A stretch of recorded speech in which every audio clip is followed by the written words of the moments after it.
तो हम part of Indian constitution को देख लेते हैं और उसके ट्रिक थोड़ा पढ़ेंगे हम लोग। तो पार्ट वन में आर्टिकल 1 to 4 कवर होता है जो कि यूनियन एंड इट्स टेरिटरी के बारे में बात करता है। जैसे इसमें India that is Bharat, state का स्ट्रक्चर, कैसे ये फॉर्म हुआ, ये सब चीज़ों के बारे में इसमें बताया गया है।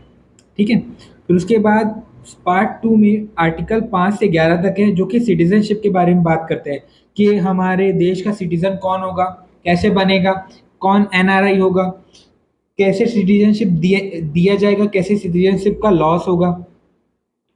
पार्ट थ्री जो आर्टिकल 12 से 35 तक है, जिसको हम फंडामेंटल राइट कहते हैं, ये heart of the Indian constitution है।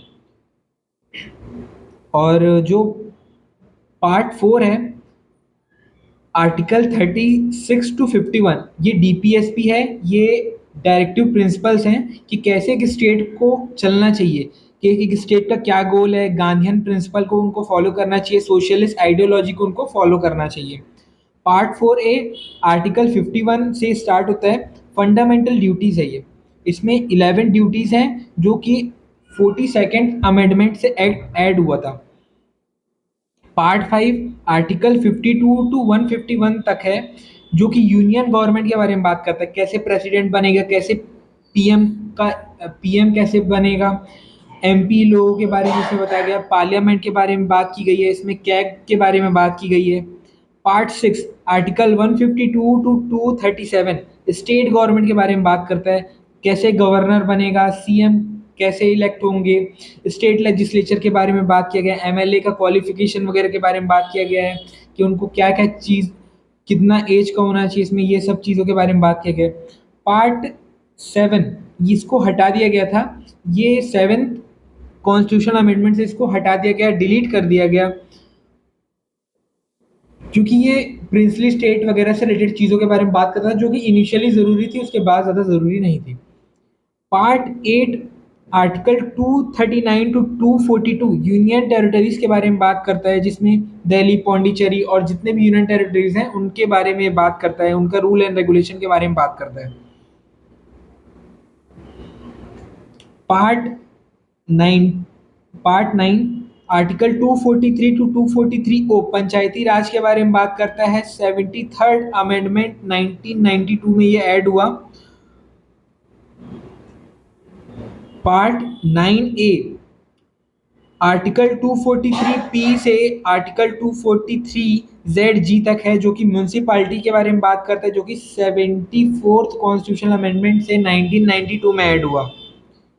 पार्ट 9B जो कि आर्टिकल 240 आर्टिकल 243 ZH से लेकर के 243 ZT तक है, कॉर्पोरेटिव सोसाइटी के बारे में बात करता है। ये 97th कॉन्स्टिट्यूशन अमेंडमेंट से 2011 में ऐड हुआ।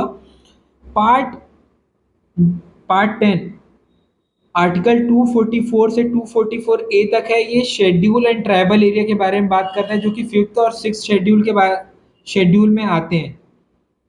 Part 9 article 245 to 263 central state relation के बारे में बात करता है।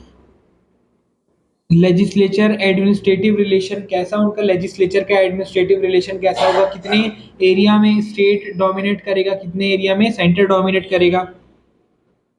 सेंटर स्टेट रिलेशन हो गया हमारा। अब आर्टिकल पार्ट 12 के बारे में बात करते हैं, जो कि आर्टिकल 264 से 300A तक है, जो कि फाइनेंस, प्रॉपर्टी, कॉन्ट्रैक्ट, सूट, इन सब चीज़ों के बारे में बात करता है, जो कि money matter, specially money matter की चीज़ों में बात करता है। Part 12 complete. अब पार्ट 13 पे आते हैं अपन। पार्ट 13 आर्टिकल 301 से 307 तक है, जो कि ट्रेड, कॉमर्स, इंटर कोर्स के बारे में बात करते हैं, जो कि free trade within India, इन सब चीज़ों के बारे में ये बात करता है। Part 14 308 to 323 service under union state, service under union and state, मतलब ये यूपीएससी और स्टेट पीसीएस एग्जाम के बारे में कौन सा पार्ट बात करता है? पार्ट 14 बात करता है, जो कि आर्टिकल 308 से 323 तक है। पार्ट 14A ये आर्टिकल 223A से 223B तक है, ये ट्रिब्यूनल्स के बारे में बात करता है। ये 42nd कॉन्स्टिट्यूशनल अमेंडमेंट से ये ऐड किया गया था। 42nd कॉन्स्टिट्यूशनल अमेंडमेंट से पार्ट 14A ऐड किया गया था, जो कि ट्रिब्यूनल के बारे में बात करता है। पार्ट 15 आर्टिकल 324 से 329 तक है, जो कि इलेक्शन के बारे में बात करता है, इलेक्शन कमीशन के बारे में बात करता है।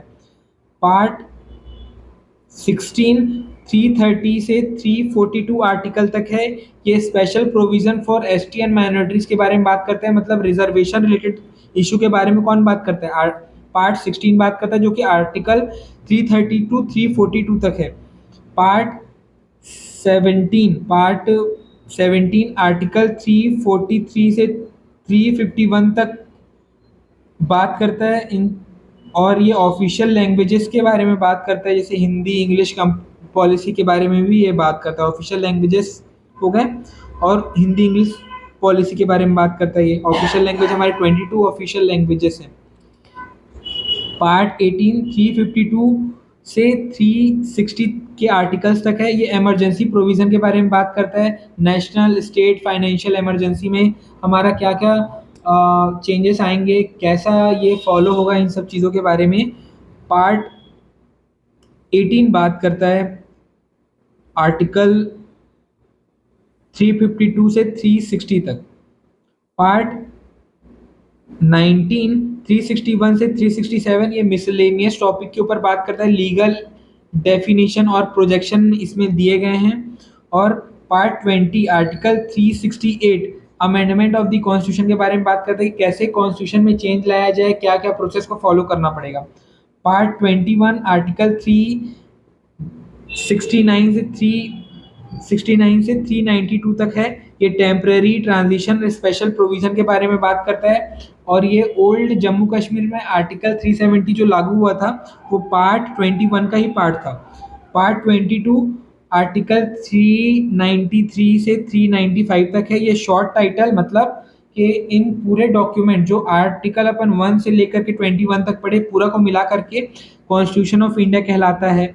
ये ट्रांजिशन के बारे में बात करता है, कमेंसमेंट के बारे में बात करता है कि हम इन चीज़ों को फॉलो कर रहे हैं, ये चीज़ हमारे में लागू है। ये रिपल करता है जो पुराने ब्रिटिश के जो टाइम के जो एक्ट थे उनको रिपल करता है कि ये एक्ट अब हमारे पार्ट नहीं है। ये स्टार्टिंग और एंड को के बारे में कुछ डिटेल भी बताता है। Thank you.